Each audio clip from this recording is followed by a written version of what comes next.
Hello, everybody. Welcome back to This Weird House. I am, as always, Nick Boddick, and today we have a very special guest that I'm so excited to talk to. I just watched a couple of his projects today, this morning, again.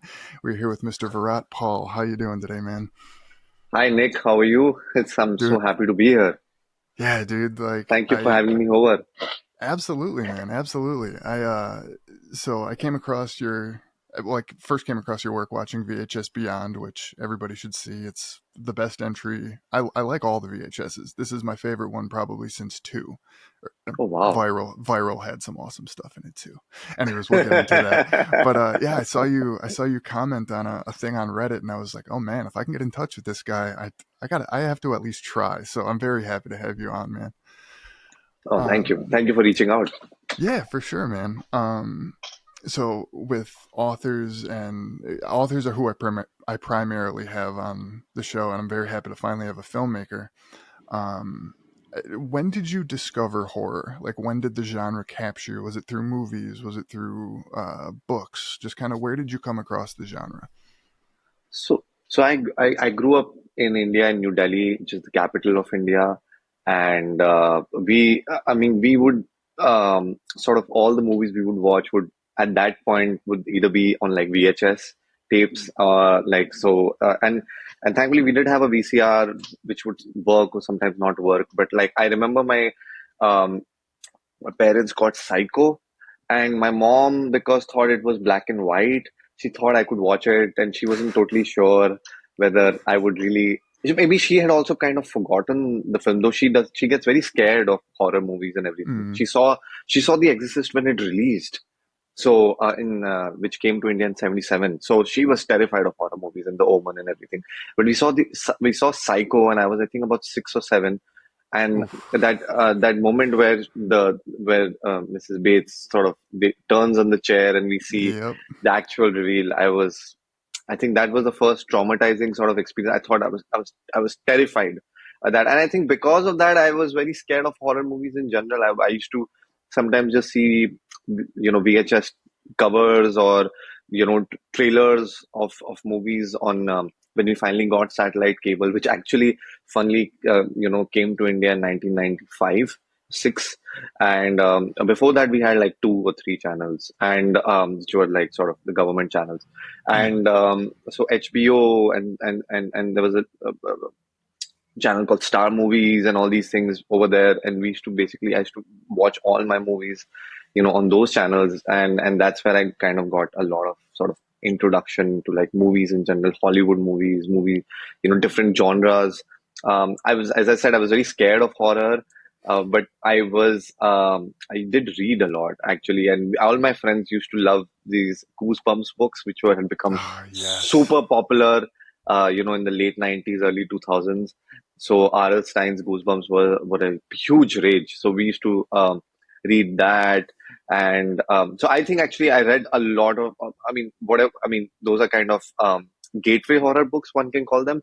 But I Oh yeah. actually read a lot of those, and they were great because they let your imagination run wild. And then I think when I was in third or fourth grade, I read Frankenstein. I thought Oh Mary yeah. Shelley's Classic. Frankenstein classic. So those were my sort of more literary introductions. I saw The Ring, I think, when I was 13. Again, I was like petrified. I was so scared actually. I was very scared of horror movies for a long time. I mean, even till like I was 18, 19, because I know The Grudge released in 2004, and one of my friends, when I was in hostel, when I was about 16, 17, would try to constantly play it.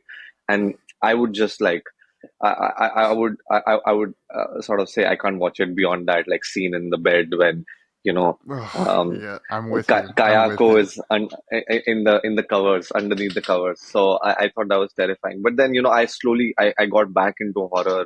My flatmate during my college days was a huge horror fan, and so he used to make me watch a lot of stuff. So I saw Tales. We used to watch Tales from the Crypt episodes, which we used to love. So we used to watch that. But we started watching a lot of mainstream horror movies. So from like What Lies Beneath to obviously The Sixth Sense, which has come to be one of my favorite movies of all time. Oh yeah. And it's a funny story about The Sixth Sense is that because M. Night Shyamalan being of like Indian origin, everything, he was such a huge deal when The Sixth Sense came out, and everybody was talking about M. Night, and obviously the subsequent movies, which were Signs and The Village and everything. But because Sixth Sense was such a rage in India and everybody was talking about M. Night, that twist got ruined for me when I was like Oh, 9 years old. that Um, sounds so one of unfortunate. my aunts used to live in the US and she had come back and she was talking about this movie called The Sixth Sense. And she's like, spoiler alert. And I'm like, oh. So I actually knew what had happened in Sixth Sense. It was also such a huge part of the zeitgeist. So it was very difficult to not know what happened in The Sixth Sense. But like Yeah. when I eventually saw the film, even knowing that ending, I thought it was a masterpiece. Like, Oh yeah. it did not hinder my enjoyment in any way.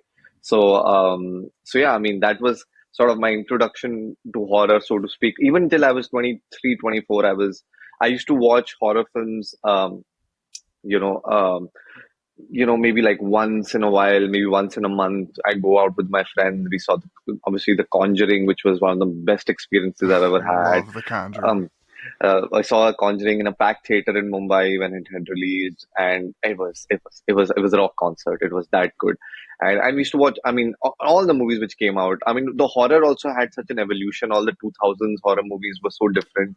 Yeah. I have kind of a nostalgia for them now when I look back.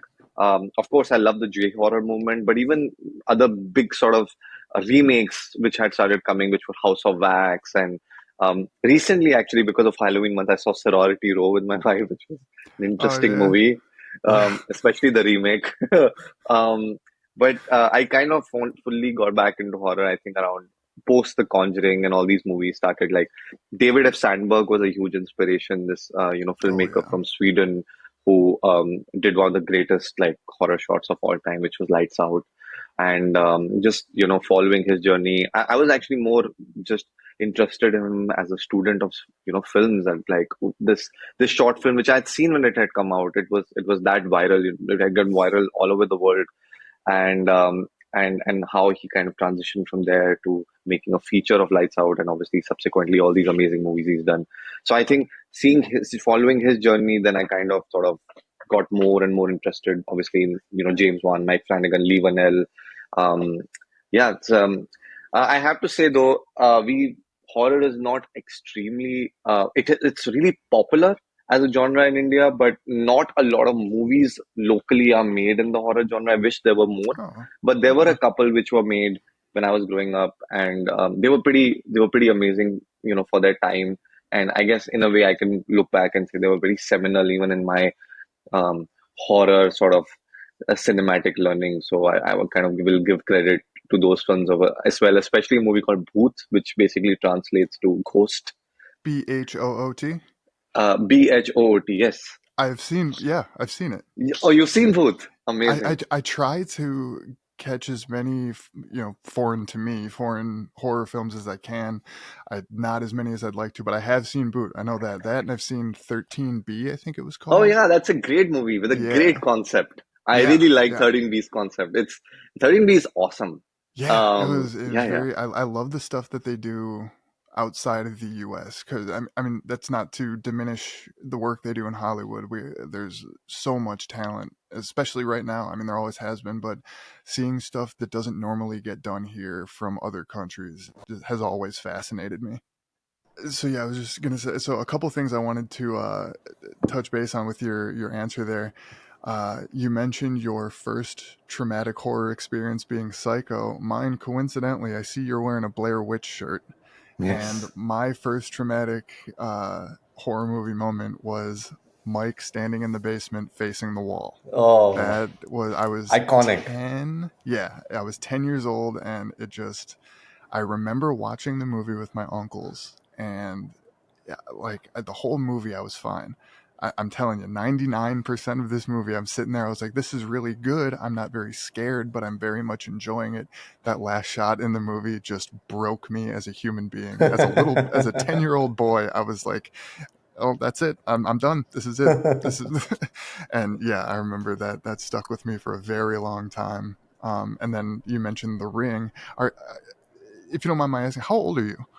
I think We might be the same age. Yeah, I'm 35.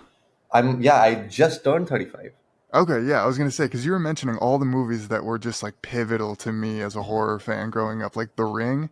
That Yeah. was the first horror movie I remember seeing in the theater, and that was another one that just crushed me. It just scared the dog shit out of me. And yeah, man, so many great movies, especially like you mentioned.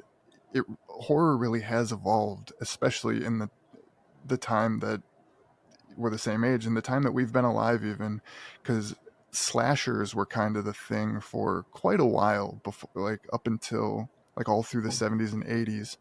And then once the 90s started, it really started shifting and shifting and shifting, and there was just these different blocks of subgenres that were, like you said, J horror, and then ghost stories and demonic possession stories, and then there were more like torture porn and all that. Like, Yeah.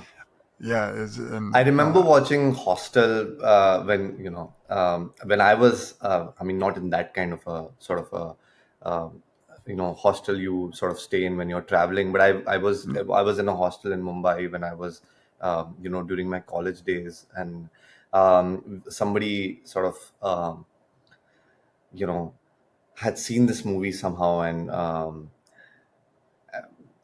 I wouldn't know how that person procured a copy, but they procured a copy. Let's put it like that, of Hostel, and it was. I will add to it that many of these movies would just never come to India.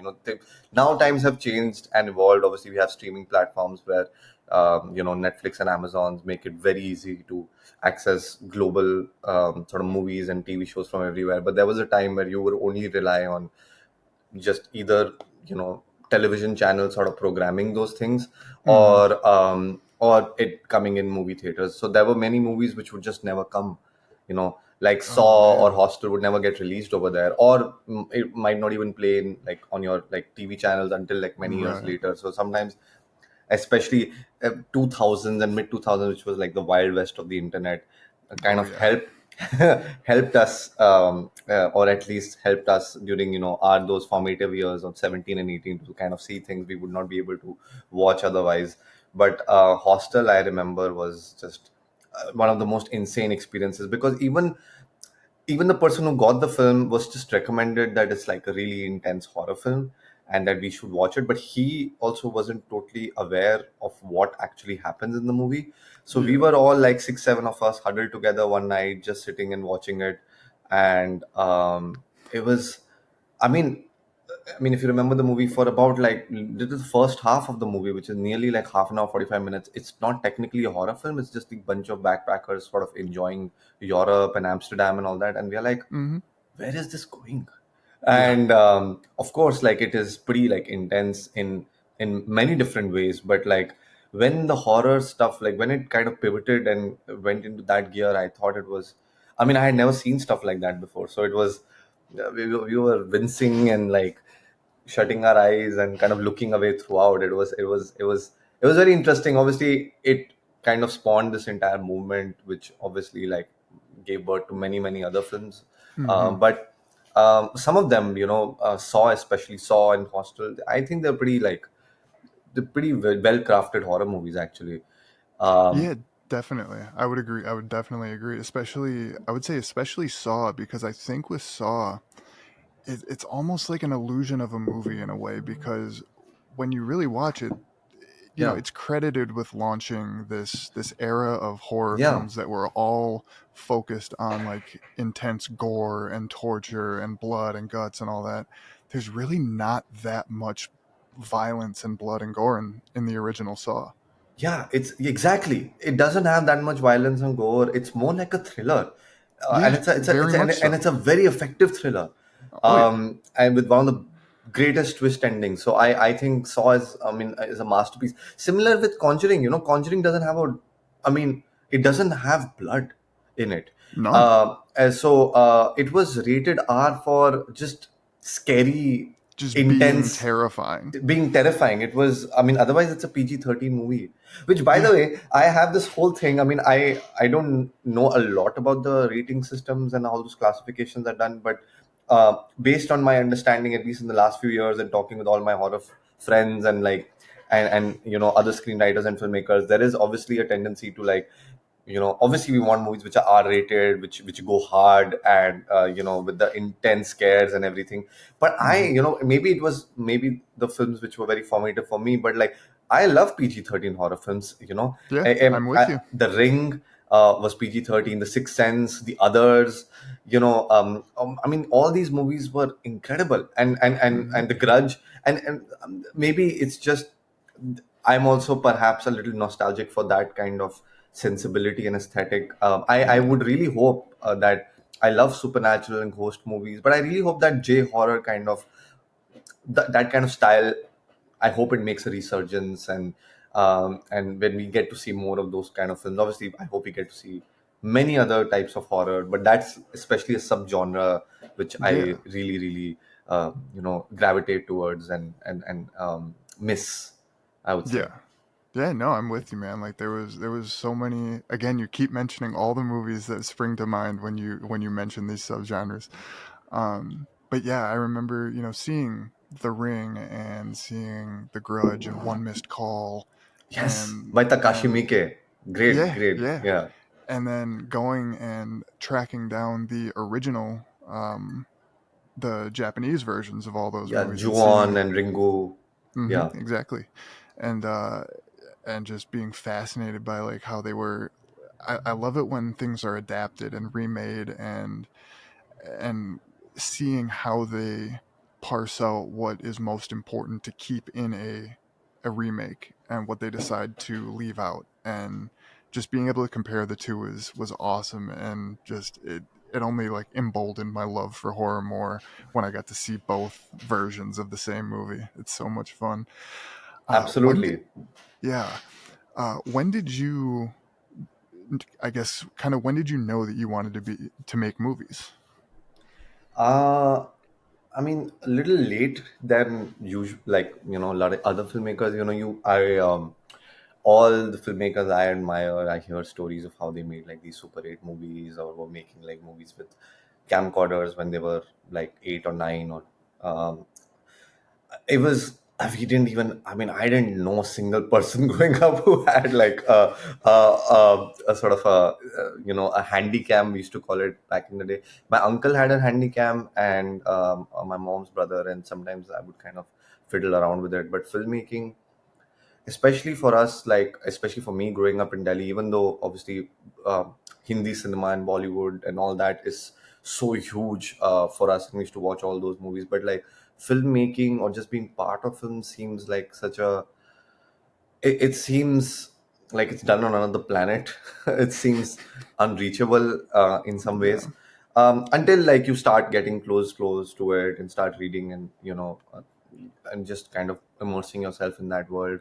I sort of, I think by around 21, 22 is when I actually thought that I could kind of dip my toes into filmmaking, because I always wanted to be, I used to kind of write stories. I used to think that maybe one day, especially when I was 15, 16, people would ask me what I would be, and I would say a movie director. I didn't exactly know what a movie director would do, but movie directors, barring the actors, are kind of the most familiar, sort of famous. They're the most sort of the faces you can associate movies with. So you kind of, I didn't even know for the longest time how there are screenwriters and cinematographers and all these different departments. Obviously, you get to know as long yeah. as you get delve deeper into it. But again, I had no idea. I would say director, but I would not know what a person needs to do for to go into that field. A lot of my friends in college, because I had a media degree, but sort of focused on marketing and advertising. Many of my friends, even though they were part of the degree I was in, they kind of went into filmmaking in Mumbai. Some went as actors, some became assistant directors to go into commercials and other things. So I would look at them and kind of feel like, oh, I would feel like kind of inspired by them. And I also, because I right out of college got into Google, Hmm. and I started working there. And even though it's a great company and was such an amazing working environment, and I learned so much working in that setup, I kind of realized after a few months that like I actually need to go into the creative sphere and do Hmm. something in you know in that part, in that zone. So I sort of started just, thankfully, I think internet was supremely helpful. Just the fact that there are so many there were so many YouTube channels and websites and blogs where you could read about screenwriting. You could sort of, see how films are made, behind the scenes of movies, checking out, like, Social Network had such an amazing behind the scenes, and then just sort Yeah. of backpedaling and seeing a lot of behind the scenes of other movies, seeing these amazing filmmaking channels, which would talk about how, different aspects of filmmaking. So I think that was kind of my education, just following, watching all that. Yeah. And um, and then I sort of made my own short when I was about 22, uh, Okay. in Mumbai with a bunch of my friends. I started assisting some of my friends and seeing how they work and kind of learning from them. And then I made this like 3-minute black and white sort of short, very much inspired in some ways from Nolan's work. I had seen this movie. He had done Doodlebug, which I thought was so, like, interesting, and and couple of other shots which were very impressionistic, like David Lynch Hmm. stuff and all that. So I kind of made a 3-minute sort of black and white thing, which I was very proud of, and it was such an amazing experience doing that. Then I thought that, like, let me just this it was I will just make movies to be able to learn how to Yeah. proceed ahead. Even though I came to the US then, for screenwriting and cinematography, um, which I always wanted to come here because I thought, like, the kind of movies I wanted to make, which were more in the horror, sci-fi genre. But I just thought the experience of being here would really help me, in my creative journey going forward. Those are not the kind of movies they were making back then over there, and Yeah. even still they're few and far between. But I just thought, this will be a nice way for me to just sort of brush up my skills and, learn so many things about filmmaking. And then I came here and I just started making stuff, and I started working here. So but yeah, that was basically, I think I was about, it's a very long-winded way of saying I was about 22, I think 22 or Gotcha. For around sure. 23. And then I just went, like, head on, and I Yeah. totally immersed myself in the filmmaking world. Yeah. That's awesome, man. Yeah. Your black and white, your your first short that you made. I have not seen it. I would love to. If it is, I don't know if it's available online, but I saw that in your, I think maybe in your bio on your website or something, you shot it on 16 millimeter film actually, which I thought was awesome Yes, yes, because that it's was so the other rare one. these So I days. made this science fiction sort of two guys in a room shot, Hmm. which was the first thing I made in the US. So the black and white was the one I made in India. That was made on digital, but the one which I came to Gotcha. LA with like some of my friends over here, and, like, we kind of just got this team together and made this movie, this science fiction sort of 15-minute short, called Doxpara, which was a play on the word paradox. And it was just about two guys in a room who kind of get stuck in this time loop, and That's awesome. a minute which keeps repeating itself, and how one person may have, like, knows this is happening, and the other person is kind of caught between. Again, a movie which was very inspired by the kind of science fiction movies I was that time very drawn to, like Primer Oh, and love Primer. yeah, a lot of films like Coherence. I was again very There's this amazing movie called Yes. Coherence. I You love know, Coherence. yes. So just I was trying to, and I was actually I was such a big fan of these movies, and especially Coherence, which is high concept on ideas. Hmm. It is essentially people in a room, Yeah. in a house. It's that kind of movie, but the fact that the concept is so brilliant, and it's so extremely and so immaculately, like, executed, it makes it feel like bigger than it is. Yeah. Oh, It's 100%. it's Yeah. I saw Coherence and like I know it's not a horror movie, but I always thought I think of it as a horror movie because like what's going on in it is like it's a terrifying concept. And Yes. like yes, I love that movie and I always shout that movie out any chance I get. Yeah. Like there's another one in the vein of Coherence and Primer called it's on a boat. Triangle? The Triangle. I Triangle? love Triangle. I love Yeah, Triangle. yeah. Yeah, I think that Triangle. It even has that famous Australian actress. She's incredible. I'm Yeah, blanking the out on her. blonde woman. Yes, yes. Yeah, yeah. Man, She's yes. great. She's great. She was also in, I think, if I'm not wrong, in this movie called Tourist Stars. I I think it don't was know that this. one. Oh, Tourist Stars. It was kind of like, I would say Tourist Stars is a fun sort of. Uh, I would recommend for people who, if they are fans of Hostel and those kind of movies where a bunch of backpackers go to an Tourist, yes, exotic, yes, yes. I have seen it. they Yes. go to an exotic location, they go to this Hmm. very nice, beautiful scenic beach, and they meet a bunch of people, and Yep, I well, do remember that one yeah. now. Yes, yes. Uh, no, I love Triangle because again, Triangle takes that concept of it kind of merges different genres. It's like a slasher sort of movie, but Hmm. there is a whole sort of a like a time loop sort of angle mixed in it. It's incredible. It's I love Yeah, Triangle. yeah. Hell yeah, man. Damn, our interests align so much. It seems like that's crazy. Yeah. Um, I also wanted to ask about so your short film, The Bells, is so I saw that when it first came out and didn't know Oh, you did? until Oh, yeah, wow. yeah. Okay. Usually about once a year, I will just YouTube new short horror films or whatever I put in, and that one came up one of the times I searched it, and I saw it, and it is, I would say, firmly in my top three favorite short horror films available on YouTube. Didn't know until literally yesterday that the person I was about to be interviewing had made it, so you can Oh, imagine my wow. excitement there. Oh, wow. Um, Thank you. yeah, That's yeah. You mentioned Lights Out before, the short yeah. film, Yeah. and I rank it up there with Lights Out and The Smiling Man. I love The Oh, Bells. wow. I love the smiling man. Oh, Yeah, I really appreciate. I'm so happy that you liked it. It was, yeah, it was, and I'm actually, it kind of boggles my mind that that perhaps that you had watched it when it had come, but you recently discovered that I had made it. But yeah, yeah, yeah, because yeah, that was, I would say, my first foray into proper horror. I had a sort of, I literally, I gave myself from 2014 to about 2017. I sort of went on a horror education where every day I would try to watch a horror movie.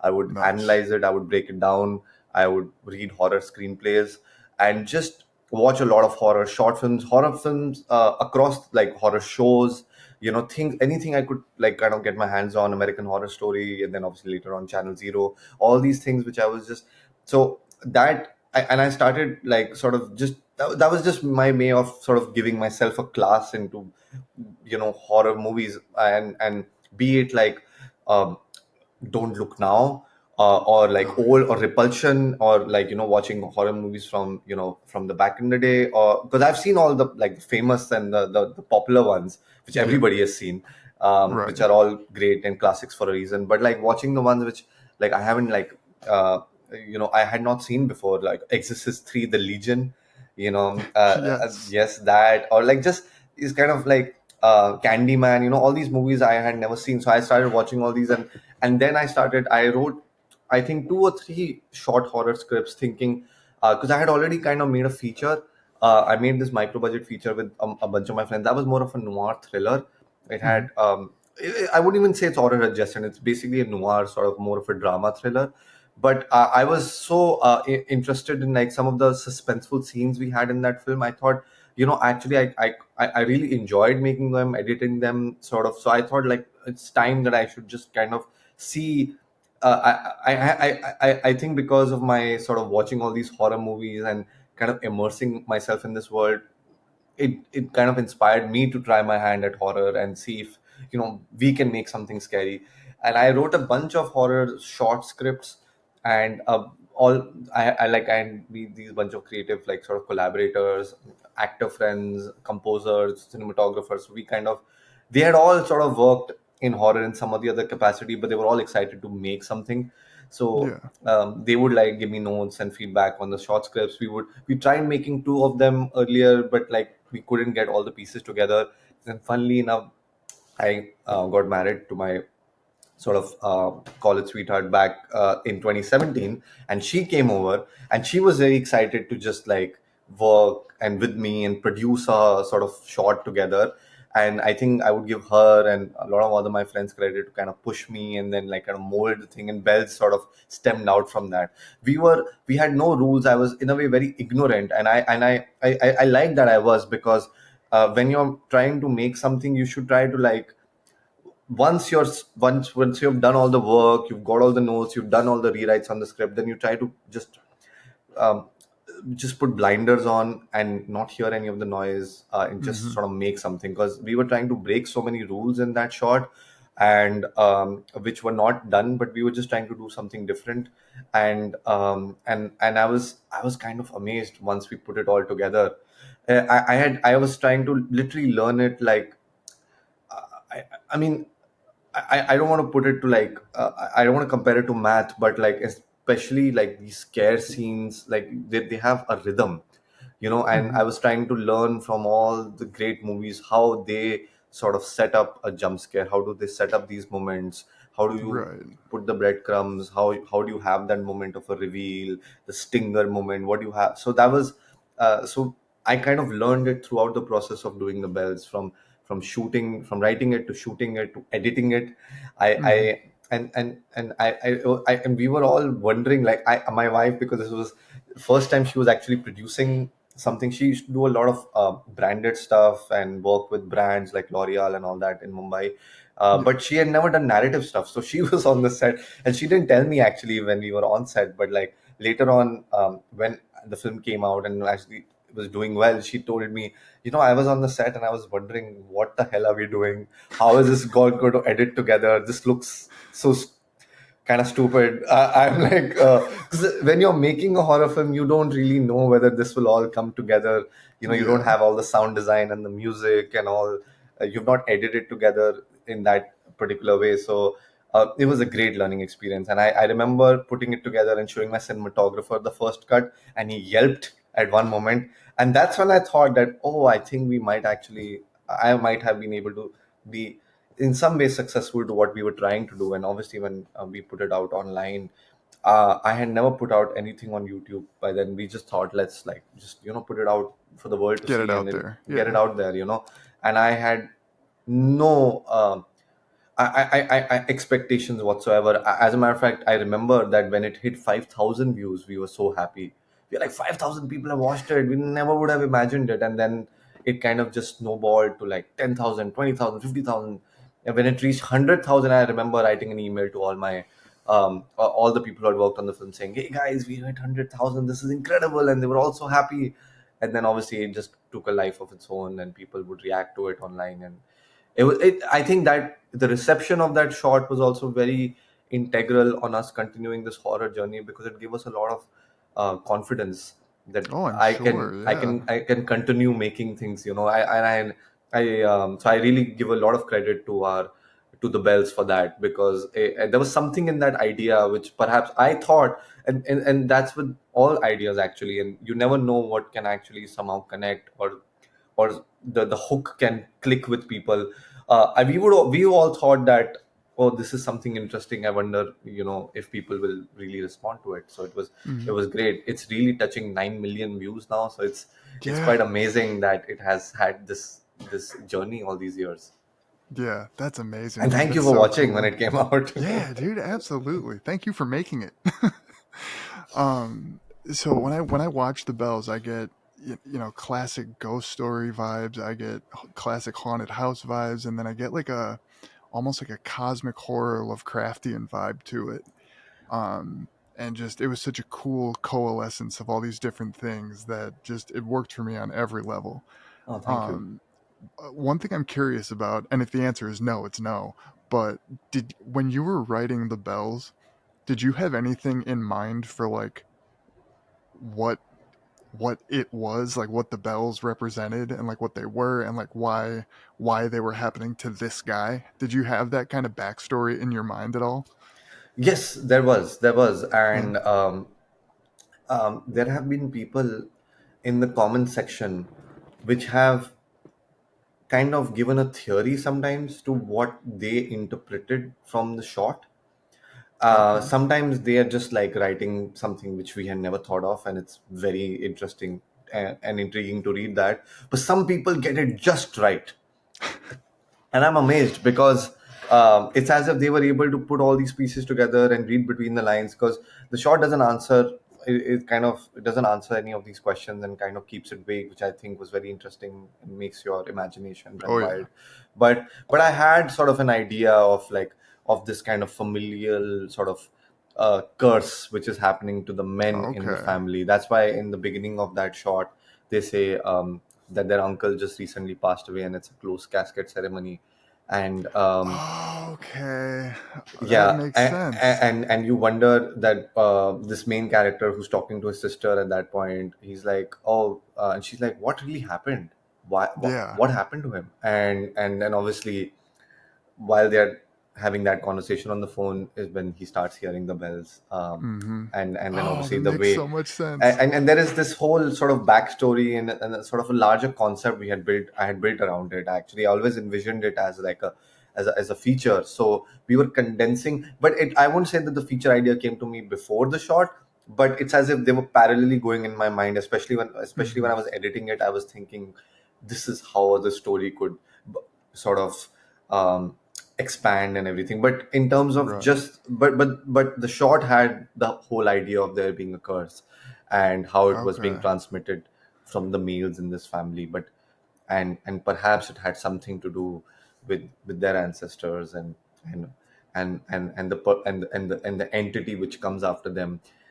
Why does it look like that? There is an entire reasoning behind it, but there was, that entity had some connection to perhaps things which had been done by their forefathers, you know.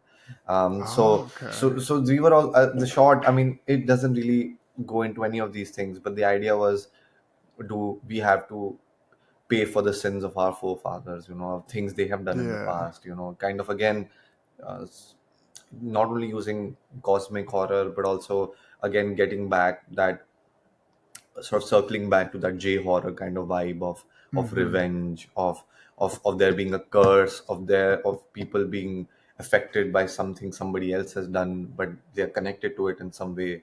So that Yeah. those were many things I was Oh, thinking that's of. awesome. And obviously using sound, I thought using sound as an harbinger of doom, I thought that was very, I had not at that point totally seen something like that, or at least not in the short horror format. Mm-hmm. So I thought that was very interesting, that the sound will always tell you that it's coming after you, especially if Oh you're the only yeah. person who's hearing it. Yeah. Yeah. Sound design is so important. I feel always in every genre of film, but especially in horror. Because like you were saying before, crafting a jump scare is just as reliant on sound as it is the visual aspect of it. And Absolutely. creating atmosphere is just as reliant on sound as anything else. And Yeah, I would say sound is the one of the most essential parts of any yes. kind of film.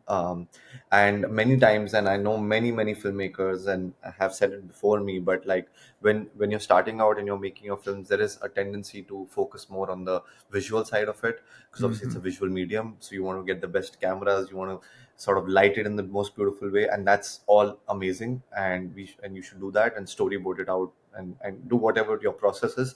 But you have to pay a lot of attention to sound, because bad visuals or shoddy visuals can, you can still get away with, people Mm-hmm. can still watch it, but bad sound, it just doesn't feel right, Yeah, it you know. cripples Yeah, a film. Yeah, yeah. agreed. So it just doesn't feel like a real movie, you know. Mm-hmm. It feels kind of amateurish, so you have to have sound is key, you know. And obviously getting good sound is one thing, but then really focusing on sound as a cinematic tool to sort of Mm-hmm. craft your story, that is very important.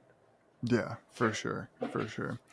So jumping forward a little bit, excuse me, you how I became familiarized with your work after before realizing you had made something I'd seen a while back, VHS Beyond, which I see you got a poster for behind you there. Yeah, Um, it's good promotion right there for sure. They're going to be thank you. happy. um, so I'm just curious how you got involved with that project, and were you familiar with the VHS films before you got involved with this one, and just kind of your thoughts on the franchise.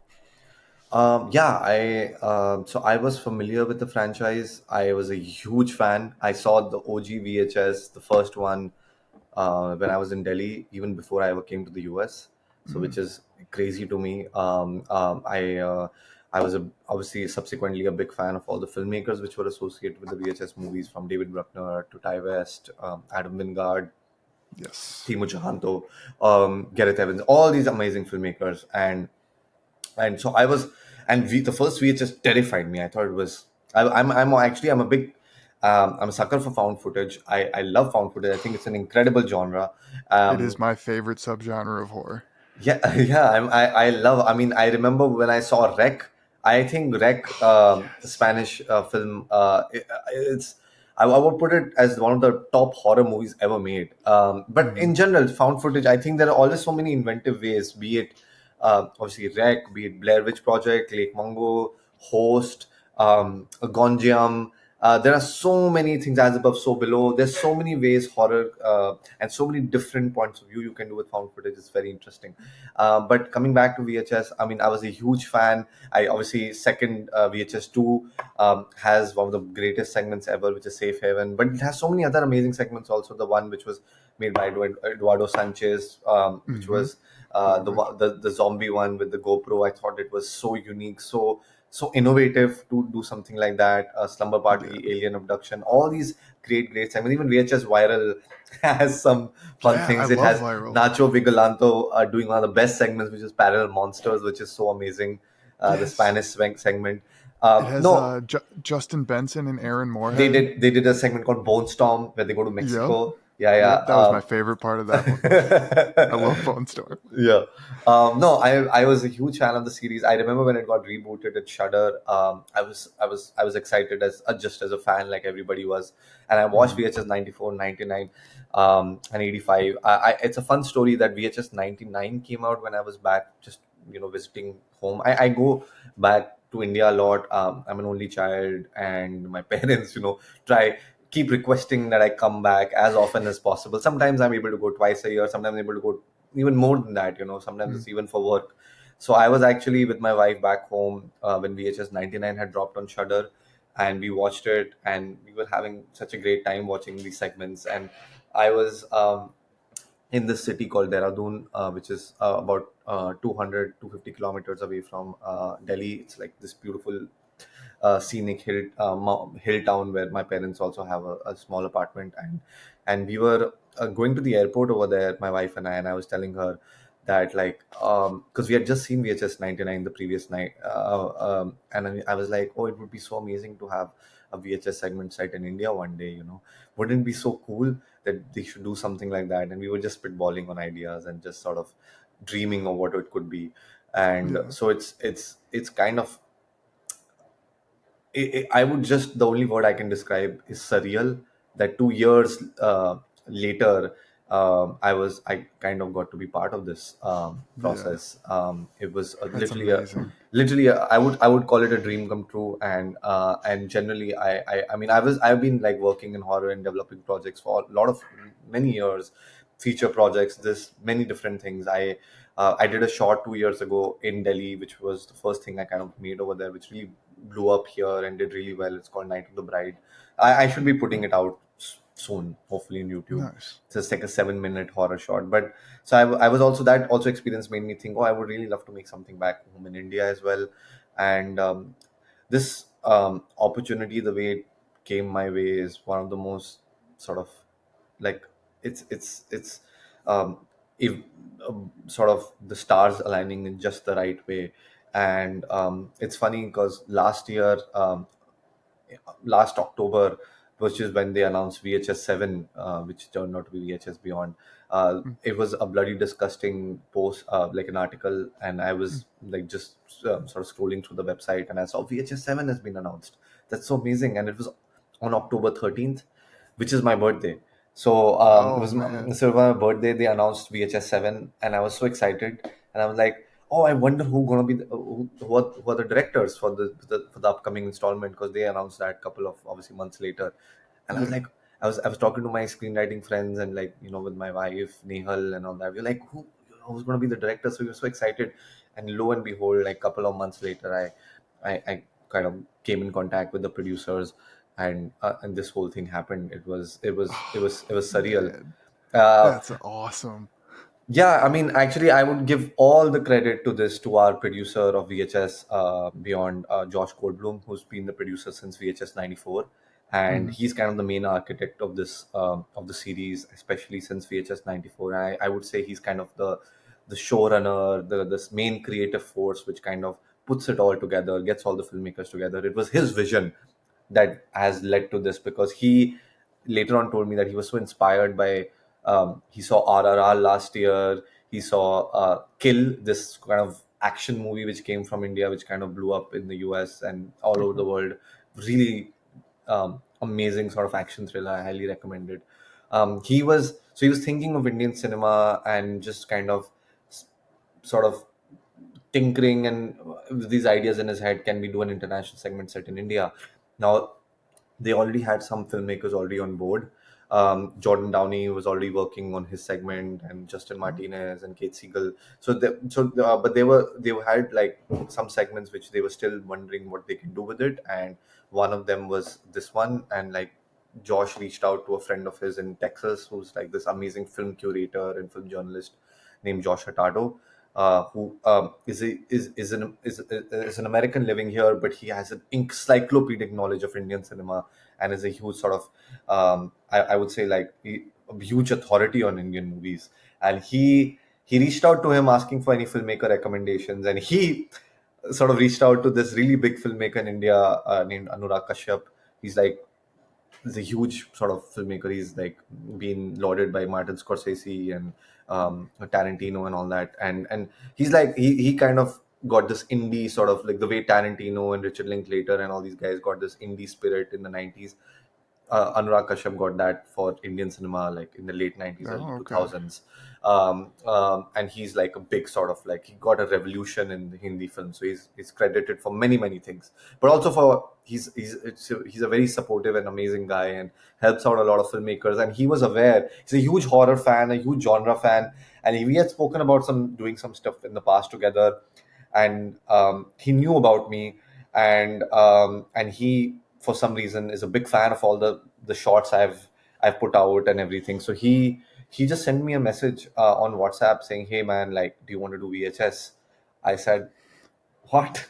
I mean, just the message was kind of like crazy to me.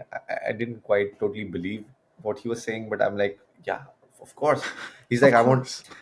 He said, "I want to recommend you for this segment." For they've reached out to me asking for horror filmmakers, and I can only think of one guy, you. So I said, That's okay. so cool. It was amazing of him, and obviously Josh Hurtado and him saw all my work. They recommended me to Josh Goldblum, who saw my work. He really liked it. We just got on a call together, and I had an inkling that perhaps they might want to do a segment in India. Is why we are talking, and I kind of went in prepared with some ideas which could be set over there. And Dream Girl was one of my pitches, and That's he so loved the cool. pitch. We obviously started talking with Shudder and Studio 71 and all the other sort of producers involved, and it kind of we went off to the races then.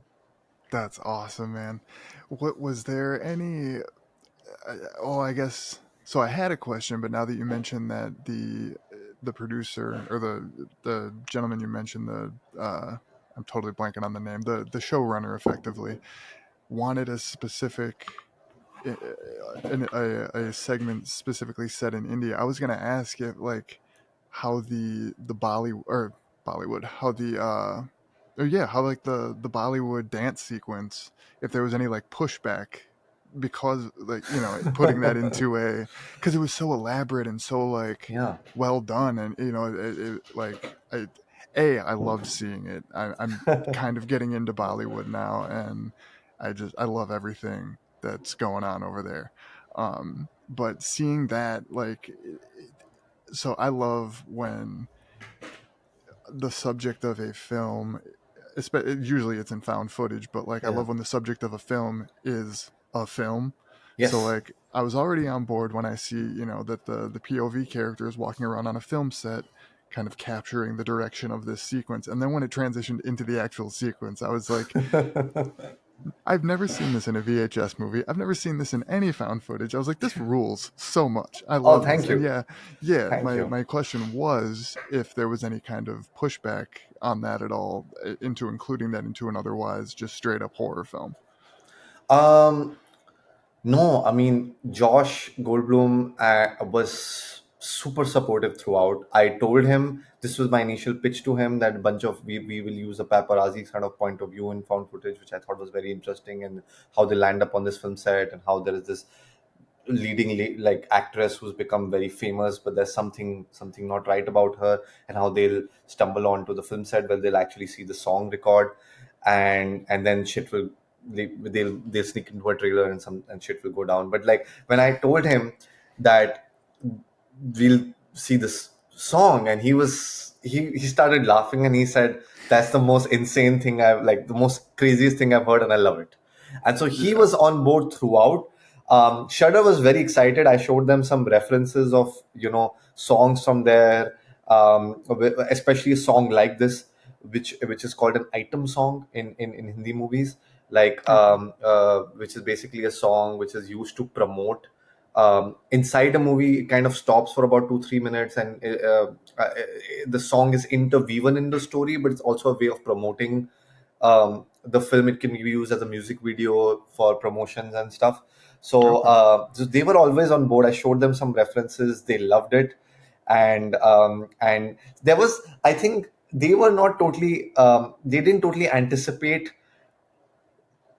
and this is, I'm just wagering a guess because I based on my conversations with them, I don't think they totally realized how elaborate we would go with the song.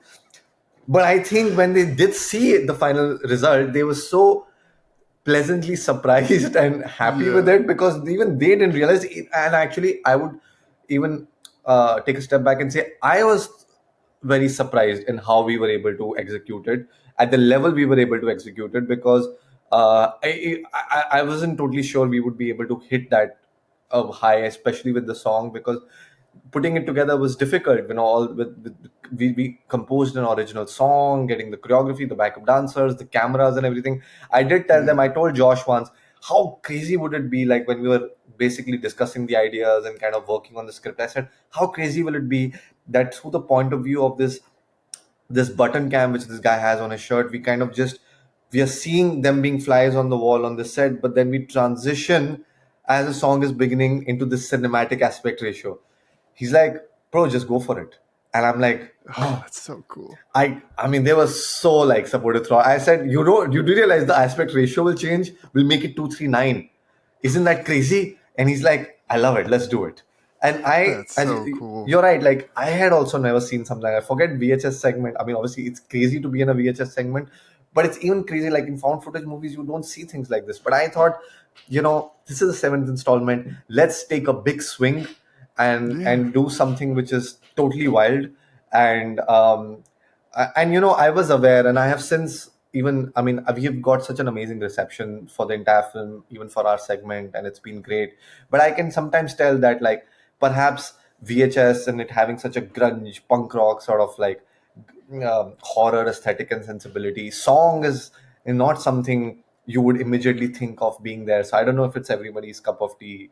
And Right. obviously it is subjective, but then sometimes you want to put things which just shake things up. There are Yeah, such, yeah. and every segment, this movie has been put together so well. Every segment is so different, but this one especially gives you a flavor of being on a Bollywood film set, which is essentially what we were trying to do, and a song is a very essential part of it.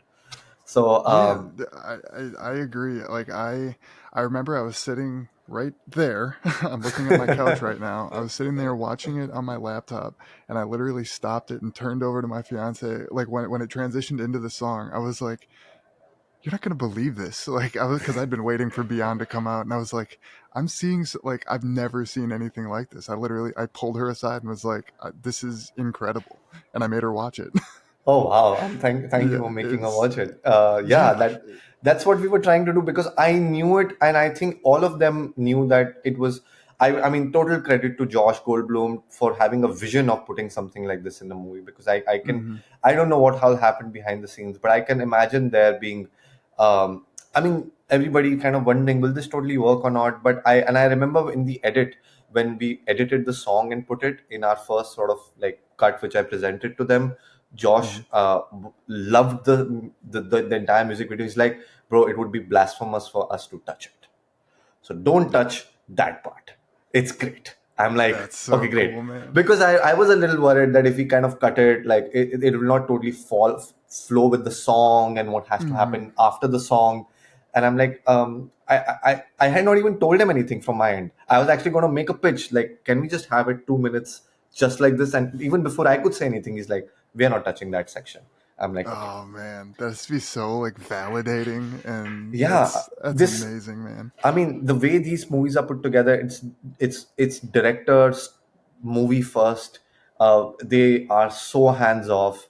It's they're extremely like supportive in terms of obviously giving you incredible notes and sort of helping you throughout the process creatively. But they also are so like the producers just kind of just shudder. They just kind of like embraced everything we were doing, which was That's amazing. The fact that we traveled to Mumbai to shoot the whole thing and kind of work with local sort of cast and crew over there. It being in Hindi and not in hmm English. I mean, this was a huge sort of. It was incredible through and through. So I yeah, really give that's them a lot of awesome, credit man. for that. It was a big swing, and like I'm very glad. Like I'm glad that it's getting the reception it is, because I've talked to a bunch of my like horror friends, my author friends, and is a consistent like contender for their favorite one Oh in the film. wow! The Thank you. Bollywood sequence is just so like, I'm sorry, I don't mean to keep like, beating on it, but like it is so memorable, especially when you've seen six other entries in the VHS series. It is such a standout thing that happens that it's just like, I'm never going to forget where I was when I was watching that for the first time, because Oh it is wow! so unlike anything I'd ever seen. Like, it's Thank you. incredible work, man. Thank you so Uh, much. Thank you. yeah, for sure. So we are actually almost at an hour here, but I did want to ask you one more thing, and Sure. I'm just gonna say right now, you and I are gonna have to do at least another episode at some point, because I have a feeling we Absolutely. could talk about horror for days. Absolutely. We have so many things we can still cover. Uh, Seriously, we have so much in yeah. common. Yeah, just the taste. I love all the movies which you have mentioned, the movies you kind of responded to, which I mentioned. I just love it. It's like meeting a kindred spirit. Yeah, for sure, for sure. One last thing I did want to ask you though today, when it comes to, so you have made both traditional, well, I don't want to say narrative because all your work is narrative, but like you've made traditional format films, and then you've also made this found footage film. What is like the biggest difference in, traditional filmmaking and found footage filmmaking? And do you have a preference for either, or you know what I mean? Just kind of the difference in styles there.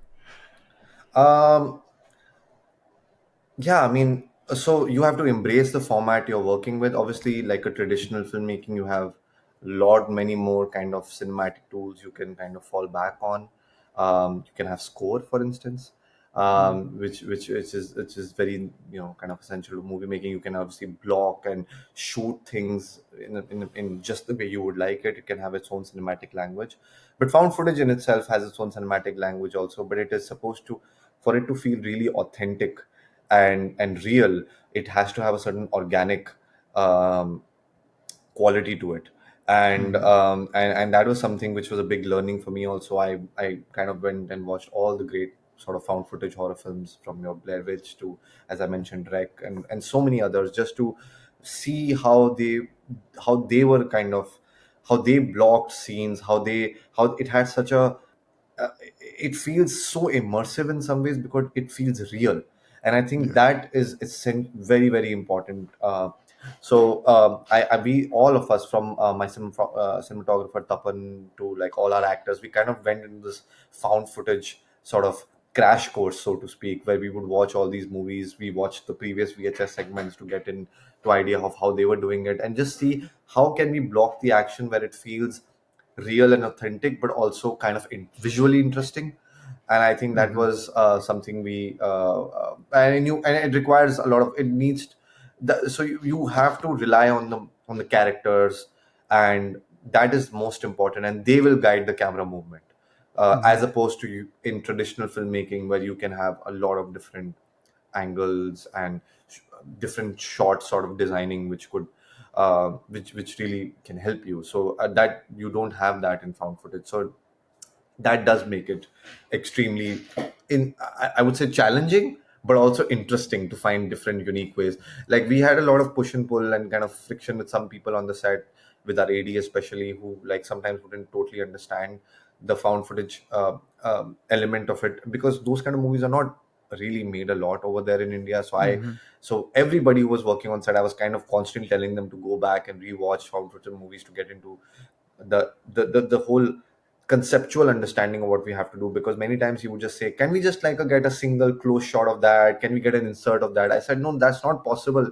We can't do that, because a character needs to organically be present there. There's so much improvisation Right. we were doing, the actors, we kind of encourage them to do, but that kind of helps. So you have to kind of hit these notes narratively, but they have to come out so authentically that it feels real, it doesn't feel forced, or it doesn't feel Right. staged in any way. So I think Yeah, that was because something. Yeah. I'm sorry to cut you off. I was going to say, Sorry. because if there's a box, over there, Yeah. you can't. We as viewers can't know there's a box over there Yeah. until the person filming turns and sees that box. For Exactly. Or the example, like contents of that box. In a traditional yeah. movie, you can have a very cool shot where the camera just kind of lingers behind and kind of like tilts down and shows you what is there in it, or still something which the characters are not seeing. But here you can't do Hmm. that, because the characters are sort of eyes into the story, and their cameras and Yeah. everything. And I mean, I don't have a preference per se. I loved the entire experience of making this. I would happily work on another found footage project. I would love that. And it was great. I actually made one small 3-minute thing during the pandemic with a bunch of our friends in 21, which was kind of our first foray into found footage. So I had some experience with it, but this was obviously like totally like doing something at this scale and level. Yeah. But I do understand with found footage that people can be very like, you have to be very, very as now sometimes you don't want to, and this is the whole part of filmmaking, like you don't want to like sometimes give a lot of information and spoon feed things to the audience. But now sometimes watching a lot of reactions and seeing people's reviews and just reading stuff online, I can sometimes tell that, oh, there are things you can get away with in traditional filmmaking and traditional narrative filmmaking which you can't get away with in found footage. And it's not even about getting away with, like you might have all the information already there, but if you don't totally spell sometimes some things out, people might miss some of the things. And Hmm. one of the things which like really gets to me, and I'm now since like thought about it, and not a lot of people mention this, but sometimes I see people mentioning it, and when I tell them, or if it's like somebody asks me, they're like, oh, okay. But like we didn't really, because the seventh installment, there have been so many VHS movies, so many found footage movies, so you understand where cameras would be. But we have this dialogue where the guy says, is the button cam on me? But we never make a moment like they make in Safe Haven VHS 2, where they kind of look at the button and see, tap on it on everything. So sometimes people Yeah. are like, so where was the camera on him? I'm like, it was on his shirt. Like we just, it was literally a button camera, which by the way, those really exist and we used it. That was our actual thing. There's some shots from that. It's like a button which you can just kind of put like this on a No shirt. kidding. Yeah, it's like these, you can get them off Amazon for like $50. It's crazy. So it's like a That's button nuts. camera. And many times in the film you see him like kind of like sort of cleaning it up and everything. But sometimes people would like get confused, would get and would get a bit confused. And also like the whole aspect that we used the studio cameras, which were there. You see the song being shot, and then later on them being there kind of motivates and justifies the footage we get from the Hmm. studio cameras. But I do feel sometimes found footage movies also are having this kind of evolution, and we are seeing where they can go. But I think, but they also, sometimes when you, as we kind of, going back to one other thing we discussed, when you take a wild swing, especially in found footage movies, you have some people are just like on board and are loving it. Some people like are like, it's something so new for them, so it can be a little jarring and Hmm. jolting. So that is something I've realized with found footage, that sometimes they also have to adhere to a certain kind of aesthetic found footage films are known for it to Yeah. work for audiences, which is not the case with narrative and traditional filmmaking. You can do anything with that. You can shoot on digital, you can shoot it on film, you can shoot it in 239 or 185, or 2:1. I mean, there's so many things you can do. So yeah, I hope that kind of gives you a sense. I mean, I can keep Yeah, going on and yeah. on about found footage versus this, but I think they're both incredible formats. I'm loving the fact that people are watching VHS Beyond, and I'm just liking these kind of found footage movies. Obviously, these Hell House LLC movies, which are on Shudder, LLC, are amazing. yes. They have that found footage conceit, and Incantation, The Medium, all these movies which have come out. One Cut of the Dead had a little bit aspect of found footage in it. I mean, I love that this format is continuing, because I think there are so many stories which can be told with found Oh footage, yeah. and I really love found footage. I mean, I screen life also, when everything is on a screen. I Oh love these yep. kind of movies like Searching, Unfriended and Unfriended, Searching. Unfriended. Yes. Oh yeah. So I think those kind of movies, I mean, are very innovative, and Hmm. I continue. I would love to just see them kind of being made, and new stories being told, and different genres being tackled. Yeah. So yeah, so I guess that's my sort of way of saying I love both. For sure, for sure. Well, dude, next time we do this, I think we should have an episode where we just discuss found footage, because I have a feeling we both have a lot of opinions and a lot of things to say about that specific subgenre. And I'd Yeah. love to talk with someone who loves it as much as I do, because I'm a giant found footage fan. Wow. Yeah, for sure. You will have to tell me your top three though, if you have one on the top of your head. Yeah, yeah. So my number one is As Above, So Below. I love As Above, So Below. That is, to me, that movie says so much more than what you initially glean from it on its surface, and it's so expertly done.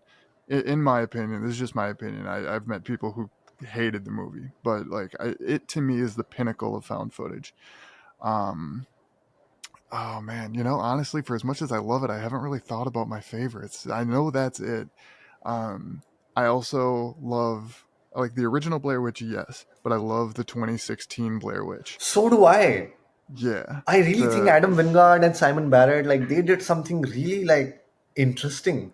And yeah the to last few minutes of that film are terrifying. yeah There yeah is this to pick it up almost 20 years yeah. later, and just yeah, I speaking of which, I have an episode of this podcast where the I had the cast of that movie on. Oh If you wow. want to check that out, I yeah, it will was really definitely cool. check it out. Yeah. Yeah, it was fun to talk to them. But yeah, I love that's got to be up there for me. And then there's another one that isn't real, like it's sort of considered found footage, sort of not. I guess I consider it found footage. It's a movie called Banshee Chapter. Yes, I know Banshee Chapter. Yeah, Yeah, I love yeah, that movie. That yeah. like With Katya Winter, I think that's the actress in Banshee I Chapter. believe so. Yeah, it's about Yeah. like the Ted Levine is in it. Ted Levine is in it. Buffalo Bill. Yeah. Yeah, I love that one. That one has so many individual moments in it that stick out in my mind as being like that got me so bad the first time I watched it. Yeah, yeah, yeah. There And is yeah, this really cool Australian horror film called The Tunnel. I would I recommend to you. love The Tunnel. Oh, Yes, I love yeah, The Tunnel. yeah. Oh Yeah. What man, about you? What are your favorites? Your top three found footage? yeah, it's such a difficult question, because it constantly keeps changing. And I sometimes when I ask you the question, but also like like when somebody asks me, like I say top three, and and like later on I will be like, oh, that film was incredible. I should have mentioned that as well. I Um, just had that just now, because Hell House LLC. Allows LLC. That's up there for The me. first But one is, I think, phenomenal, yeah. phenomenal. Hmm. In terms of top three, I would have to say Wreck, Yes. as I think one of the scariest films I've seen ever, Oh and yeah. a totally incredible sort of found footage POV point of view. Um, I I love As Above, So Below. So I would totally agree with you on that. Just the idea of going into the catacombs and the way the story kind of interweaves with these characters, I think it's Yeah. an incredible film. And for a third one, I'm going to say this just because I think it's just a really fun watch, and especially it kind of ties into my love for supernatural the genre a lot. Is Gonjiam, The Haunted Asylum, Oh the South yes, Korean dude. film. I Yep. think it's so much fun and some highly creepy imagery. Oh yeah. So these are the films. Obviously, there's so many more. I Mm, already mentioned Lake Mungo, a very yes. sort of introspective, thoughtful horror film, That's very so scary. sad. Yes, exactly. Yeah. Yeah, and there's so many. I mean, Hell House. There is this movie called Be My Cat. I don't know. Have you A seen film for Anne? a film for Yes. Anne? Yes. Yeah, That movie is it's a very terrifying. yeah, it's a very amazing sort of indie film made by this incredible filmmaker. It deserves a lot of love which it gets. And I mean, there's Yes. so many films. There's so many films and films from around the world. I just wish there are more found footage movies made. Like even India has tried to make found footage movies. I just wish there were more made over there. And obviously, I'll have to give us a special sort of shout out to one of the most amazing. I mean, I know I'm wearing Blair Witch Project, obviously Blair Witch Project, but Paranormal Activity, the Oh entire yeah. How could I have series, forgotten that? Yeah. The whole yeah, series. the Start. whole Yeah. series, especially the third one, which I think is just phenomenal. It's Yeah. super scary. Yeah. Uh, I agree. It's phenomenal. yeah, One of the best horror sequels, in my opinion, just found exactly, footage or not. Like absolutely. it did so well to expand that whole world and the story. Like yes, I'm with you there. Yeah. Noroi, The Curse. Noroi the Curse. Oh my Yeah. God, that film is so scary. It has this feeling of building dread throughout. Uh huh. Yes. Yeah, I mean, Noroi is incredible. Yeah, I mean, I totally forgot about Noroi. And if I'm not wrong, and I might be wrong on this, I should check this, but I think the filmmakers who did Us Above So Below did the Poughkeepsie tapes. Um, John Eric Dowdle. yes, I Yes, think you the are same correct. film, Yeah. and that film is also like it Oof. hits on many levels. Oh Um, yeah. It's there is brutal. there is a found footage film which is very controversial, um, for reasons which are totally understandable. Because I do feel it's a bit even I feel that it handles themes not in the most sensitive way, and it Can I can be. guess? Can I guess? Megan is missing. Yes. Yep, dude. As soon as you said it, I was like, I know it. I know it. Well done. That's crazy, man. Yeah, But that that. movie is terrifying. I don't know what it is about that film, but there are certain moments which happen later on, and there is a specific moment. I was watching that film on my laptop a couple of years ago, at home at night in bed on my laptop. I got the jolt of a lifetime, and I kind of just Yeah. paused the film and I had to take a breath, and I'm like, Uh oh, huh. I didn't see that coming. And Yeah. I know exactly what you're talking about. I yeah, make it a point. I make it a point to see every movie that I watch twice, at least twice.